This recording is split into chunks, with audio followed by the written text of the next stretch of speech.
Hello दोस्तों, स्वागत है आप सभी का आपके अपने चैनल ऑनलाइन स्टडी में। दोस्तों आज हम इडुटेरिया के 5000 प्लस का 29वीं प्रैक्टिस सेट का सेट करेंगे। तो दोस्तों आपको वीडियो को शुरू से अंत तक देखना है। अगर दोस्तों आप चैनल पर पहली बार आएँ तो चैनल को सब्सक्राइब जरूर कर लीजिएगा। तो चलिए दोस्तों आज का प्रैक्टिस आर्ट स्टार्ट करते हैं। सबसे पहले अखिल भारतीय खादी एवं ग्रामोद्योग बोर्ड की स्थापना है वो कब हुई थी? कि अखिल भारतीय खादी एवं ग्रामोद्योग बोर्ड की स्थापना हुई थी आपका 1954 यानी कि 1954 में अखिल भारतीय खादी एवं ग्रामोद्योग बोर्ड की स्थापना की गई थी। अगले क्वेश्चन की ओर बढ़ते हैं। अगला क्वेश्चन है कि निम्नलिखित दिए गए विकल्पों में कौन सा राज्य है म्यांमार के साथ आपका सीमा साझा नहीं करता है? कि निम्नलिखित में दिए गए विकल्प है वो कौन सा ऐसा राज्य है जो म्यांमार के साथ आपका सीमा साझा नहीं करता है? तो आपका मेघालय राज्य है वो म्यांमार के साथ सीमा साझा नहीं करता है।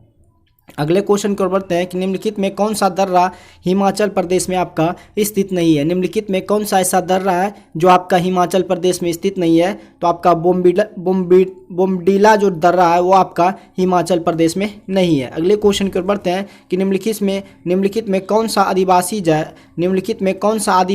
समुदाय नोग्रिटो प्रजाति का? आपका निम्न में से कौन सा आदिवासी समुदाय नोग्रिटो प्रजाति का है? तो आपका सेमंग समुदाय है वो नोग्रिटो प्रजाति का है। अगले क्वेश्चन की ओर बढ़ते हैं कि नीचे दिए गए विकल्पों में कौन गांधीवादी अर्थव्यवस्था का मूल शब्द है? नीचे दिए गए विकल्पों में कौन आपका गांधीवादी अर्थव्यवस्था का मूल शब्द है? तो आपका केंद्रीकृत उत्पादन, विकेंद्रीकृत उत्पादन, आत्मनिर्भरता, ये सब गांधीवादी अर्थव्यवस्था का मूल शब्द है। तो आपका ऑप्शन डी ऑल इनमें से सभी आपका गांधीवादी अर्थव्यवस्था का मूल शब्द है। अगले क्वेश्चन की ओर बढ़ते हैं कि विशेष आर्थिक क्षेत्र नीति सेज पॉलिसी किस वर्ष लाया गया था? आपका क्वेश्चन है दोस्तों कि विशेष आर्थिक क्षेत्र नीति किस वर्ष लाया गया था? तो आपका विशेष आर्थिक क्षेत्र नीति 2000 ईस्वी में लाया गया था। अगले क्वेश्चन की ओर बढ़ते हैं। भारतीय औद्योगिक पुनर्निर्माण बैंक की स्थापना कब की गई थी? भारतीय औद्योगिक पुनर्निर्माण बैंक की स्थापना की गई थी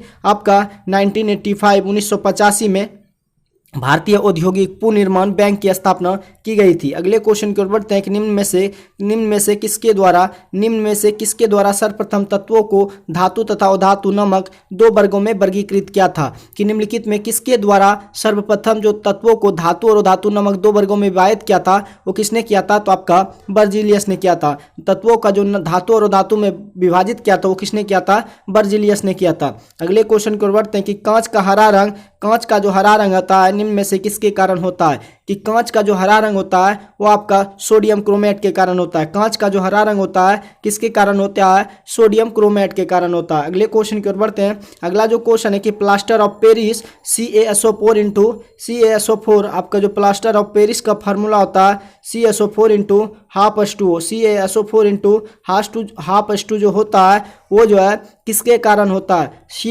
प्लास्टर ऑफ पेरिस निम्न में से किससे बनाया जाता है? तो जिप्सम से बनाया जाता है। किससे बनाया जाता है? प्लास्टर ऑफ पेरिस बनाया जाता है वो जिप्सम से बनाया जाता है। अगले क्वेश्चन की ओर बढ़ते हैं कि हीरा निम्न में से किसका अपरूप है? हीरा निम्न में से आपका कार्बन का अपरूप है। हीरा दोस्तों आपका किसका अपरूप है? तो कार्बन का अपरूप है।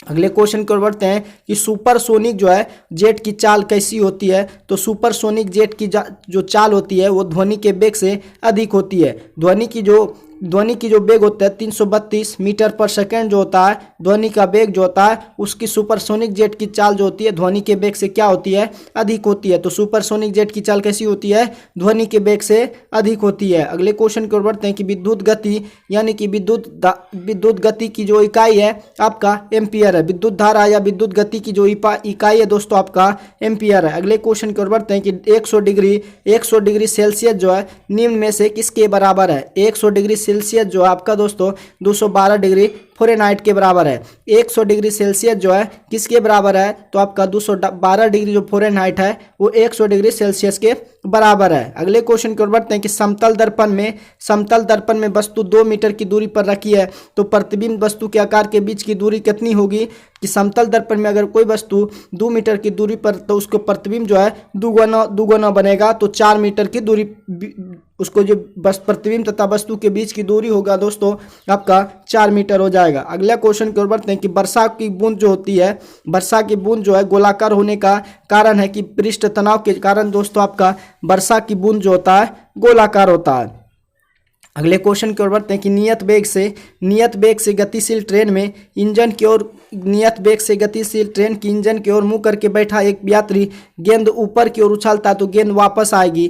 किस यदि नियत वेग की गतिशील ट्रेन में नियत वेग से गतिशील ट्रेन में इंजन की ओर मुंह करके बैठा एक व्यक्ति अगर गेंद ऊपर की ओर उछालता है तो गेंद वापस आएगी। किसके? यात्री के हाथ में गेंद वापस आ जाएगी।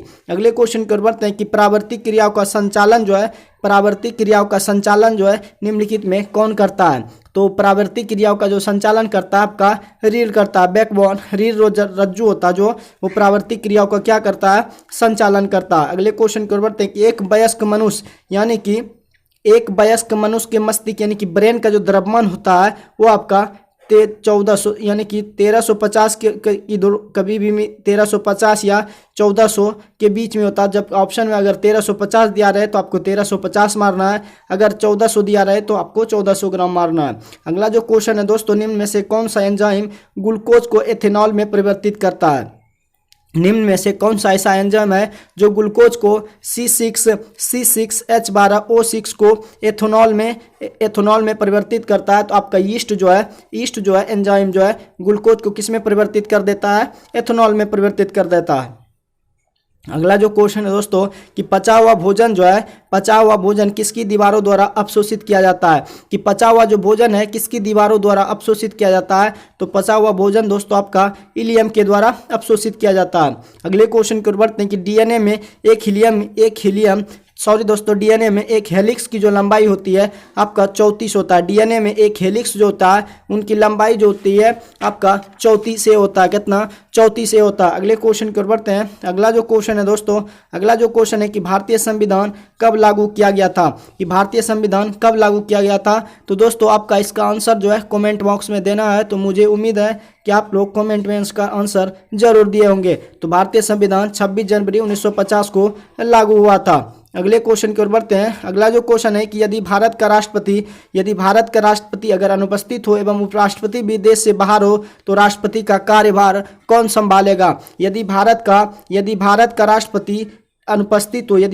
राष्ट्रपति अगर अनुपस्थित हो और राष्ट्रपति भी अगर देश से बाहर हो तो राष्ट्रपति का कार्यभार कौन संभालेगा? तो सर्वोच्च न्यायालय का मुख्य न्यायाधीश जो है राष्ट्रपति का कार्यभार संभालेगा। अगले क्वेश्चन की ओर बढ़ते हैं। अगला जो क्वेश्चन है कि भारतीय संविधान की प्रस्तावना में किस संशोधन द्वारा समाजवादी एवं धर्मनिरपेक्ष शब्द जोड़े गए हैं? कि भारतीय संविधान की प्रस्तावना में किस संशोधन द्वारा समाजवादी एवं धर्मनिरपेक्ष शब्द जोड़े गए? तो 42वां संशोधन अधिनियम के द्वारा भारतीय संविधान की प्रस्तावना में समाजवादी एवं धर्मनिरपेक्ष को जोड़ा गया है। अगले क्वेश्चन की ओर बढ़ते हैं कि भारतीय संविधान में कैबिनेट शब्द का प्रयोग केवल एक जगह के किस तहत के हुआ है? भारतीय संविधान में कैबिनेट शब्द का जो प्रयोग है केवल एक जगह यानी कि किस आर्टिकल के तहत हुआ है? तो आर्टिकल 352 के तहत जो दोस्तों आपका भारतीय संविधान में कैबिनेट शब्द का प्रयोग जो है केवल एक जगह पे हुआ है। अगले क्वेश्चन की ओर बढ़ते हैं कि निम्नलिखित में किसे भारत सरकार का प्रथम विधि अधिकारी माना जाता है? निम्न में से किसे भारत सरकार का प्रथम विधि जो है अधिकारी माना जाता है? तो महान्यायवादी जो है उसी को भारत सरकार का प्रथम विधि अधिकारी माना जाता है। अगले क्वेश्चन की ओर बढ़ते हैं कि भारतीय संविधान की प्रस्तावना में निम्न में से एक को पहले मुख्य रूप से सम्मिलित नहीं किया गया है? कि भारतीय संविधान की प्रस्तावना में निम्न में से एक को पहले मुख्य रूप से सम्मिलित नहीं किया गया है। तो समाज और धर्मनिरपेक्ष को सम्मिलित नहीं किया गया है। अगले क्वेश्चन की ओर बढ़ते हैं कि प्रथमतः आपात स्थिति घोषणा कितने समय काल के लिए सीमित की जा सकती है? आपका जो क्वेश्चन है दोस्तों, प्रथमतः आपात स्थिति की घोषणा कितने समय काल के लिए सीमित की जा सकती है? तो आपका 6 महीने के लिए आपात की घोषणा सीमित की जा सकती है। 6 माह से अधिक आपातकाल की घोषणा नहीं की जा सकती है। अगला क्वेश्चन जो है कि महात्मा बुद्ध ने अपना पहला जो धर्मचक्र परिवर्तन था किस स्थान पर किया था? कि महात्मा बुद्ध ने अपना जो पहला धर्मचक्र परिवर्तन जो था किस स्थान पर दिया था? तो महात्मा बुद्ध ने अपना जो धर्मचक्र परिवर्तन था वो आपका सारनाथ में दिया था। महात्मा बुद्ध ने अपना जो पहला धर्मचक्र परिवर्तन था वो कहाँ पे दिया था? सारनाथ में दिया था। अगले क्वेश्चन की ओर बढ़ते हैं कि कौटिल्य का अर्थशास्त्र कितने अधिकरणों में विभाजित था। कि कौटिल्य का जो अर्थशास्त्र था वो आपका 15 अधिकरणों में विभाजित था। कि कौटिल्य का अर्थशास्त्र था जो वो 15 अधिकरणों में विभाजित था। अगले क्वेश्चन की ओर बढ़ते हैं कि अजातशत्रु जो है निम्न में से किस वंश से संबंधित था। अगले क्वेश्चन की ओर बढ़ते हैं कि अजातशत्रु जो है निम्न में से किस वंश से संबंधित था। कि अजातशत्रु जो था वो आपका हर्यक वंश से संबंधित था। अगले क्वेश्चन की ओर बढ़ते हैं कि निम्नलिखित में कौन जो है हड़प्पा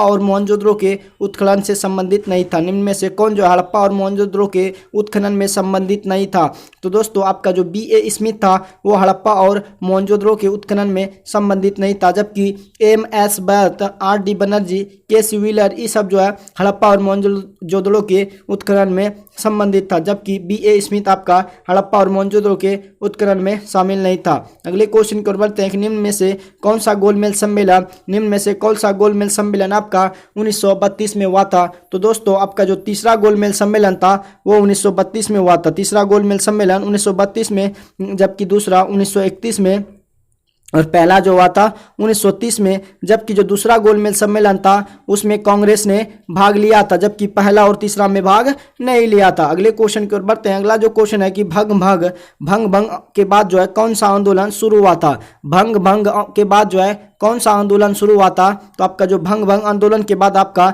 स्वदेशी आंदोलन शुरू हुआ था। अगले क्वेश्चन की ओर बढ़ते हैं कि भारतीय क्रांति की जननी जो है किन्हें कहा जाता है। कि भारतीय क्रांति की जननी जो है मैडम भिकाजी रुस्तम कामा को कहा जाता है। भारतीय क्रांति की जननी कहा जाता है मैडम भिकाजी रुस्तम कामा को कहा जाता है। अगले क्वेश्चन की ओर बढ़ते हैं कि भारतीय राष्ट्रीय कांग्रेस की पूर्ववर्ती संस्था जो है निम्न में से थी। कि भारतीय राष्ट्रीय कांग्रेस की पूर्ववर्ती जो संस्था थी वो आपका इंडियन एसोसिएशन था।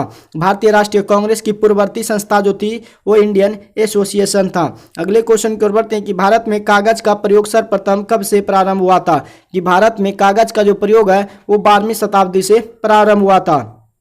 भारत में कागज का जो प्रयोग है कब से प्रारंभ हुआ था, 12वीं शताब्दी से प्रारंभ हुआ था। अगले क्वेश्चन की ओर बढ़ते हैं कि शिवाजी के शासनकाल में विदेश मंत्री के नाम से जाना जाता है। तो शिवाजी के शासनकाल में शिवाजी के शासन तंत्र में जो विदेश मंत्री के नाम से जाना जाता है वो आपका कौन था, सुमंत था। कौन था विदेश मंत्री शिवाजी के शासन तंत्र में विदेश मंत्री जो था आपका सुमंत था। अगले क्वेश्चन की ओर बढ़ते हैं कि रूस एवं फिनलैंड की अंतर्राष्ट्रीय सीमा को किसे क्या कहते हैं। रूस एवं फिनलैंड की अंतर्राष्ट्रीय सीमा को आपका मैनरहिम रेखा कहते हैं। रूस एवं फिनलैंड की अंतर्राष्ट्रीय सीमा रेखा को मैनरहिम रेखा कहते हैं। अगले क्वेश्चन की ओर बढ़ते हैं कि सूची 1 को सूची 2 से मिलाइए। तो जापान का जो आपका राष्ट्रीय पक्षी है वो आपका आयरिश है। जापान का राष्ट्रीय पक्षी आयरिश है, जबकि कनाडा का गजा ईगल, भारत का बाघ, ऑस्ट्रेलिया का कंगारू है। फिर से दोस्तों एक बार रिपीट करते हैं।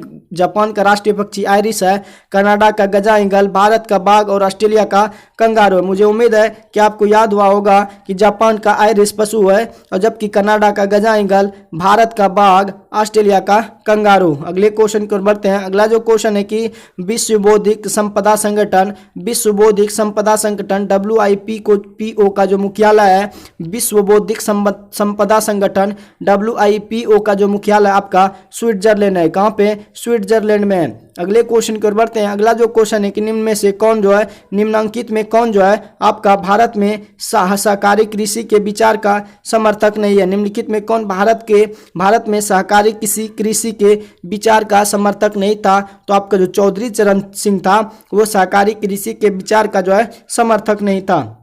अगले क्वेश्चन की ओर बढ़ते हैं कि विश्व प्रवासी पक्षी दिवस किस तिथि को मनाया जाता है। विश्व प्रवासी पक्षी दिवस 8 मई को मनाया जाता है। विश्व प्रवासी पक्षी दिवस 8 मई को मनाया जाता है। अगला जो क्वेश्चन है कि गिद्ध संरक्षण परियोजना किस वर्ष प्रारंभ किया गया था। गिद्ध संरक्षण परियोजना किस वर्ष प्रारंभ किया गया था। तो 2006 ईस्वी में गिद्ध संरक्षण परियोजना को प्रारंभ किया गया था। अगले क्वेश्चन की ओर बढ़ते हैं कि भारत में पारिस्थितिकी का जनक किसे कहा जाता है। कि भारत में पारिस्थितिकी का जनक जो है रामदेव मिश्रा को कहा जाता है। भारत में पारिस्थितिकी का जनक जो है रामदेव मिश्रा को कहा जाता है। अगले क्वेश्चन की ओर बढ़ते हैं, निम्न में से कौन सा भारत में भूमि सुधार का हिस्सा नहीं है। कि निम्न में से कौन सा ऐसा जो है कि भारत में भूमि सुधार का हिस्सा नहीं है। तो आपका बहुफसलीय योजना जो है आपका भूमि सुधार का हिस्सा नहीं है। जबकि जमींदारी प्रथा का उन्मूलन, भूमि जोतों की अधिकतम सीमा का निर्धारण, काश्तकारी सुधार, जबकि बहुफसलीय योजना आपका भूमि सुधार का हिस्सा नहीं है। अगले क्वेश्चन की ओर बढ़ते हैं कि ये पुस्तक जो है उनके लेखक कौन थे। तो दोस्तों आपका जो क्वेश्चन है कि इनमें से कौन सुमेलित नहीं है। तो आपका वार एंड पीस जो है एडवर्ड थॉमस के द्वारा नहीं लिखा गया था। वार एंड पीस जो है एडवर्ड थॉमस के द्वारा नहीं लिखा गया था, जबकि in search of India Richard Attenborough के द्वारा लिखा गया था। एवं गांधी एवं स्टालिन जो था लुई फिशर के द्वारा, और लीडर्स जो है रिचर्ड निक्सन के द्वारा लिखा गया था। लेकिन वार एंड पीस की रचना जो है एडवर्ड थॉमस के द्वारा नहीं लिखा गया है। अगले क्वेश्चन की ओर बढ़ते हैं कि निशांत बाग जो है निम्न में से किस केंद्र शासित प्रदेश में स्थित है। निशांत बाग जो है आपका जम्मू कश्मीर प्रदेश में स्थित है। निशांत बाग दोस्तों आपका जम्मू कश्मीर में स्थित है। अगले क्वेश्चन की ओर बढ़ते हैं कि वायुसेना के दक्षिण पश्चिम कमांड का जो है मुख्यालय कहाँ पे है। वायुसेना के दक्षिण पश्चिम कमांड का जो मुख्यालय है आपका गुजरात के गांधीनगर में है। कि वायु के दक्षिण पश्चिम कमांड का जो मुख्यालय आपका गुजरात के गांधीनगर में है।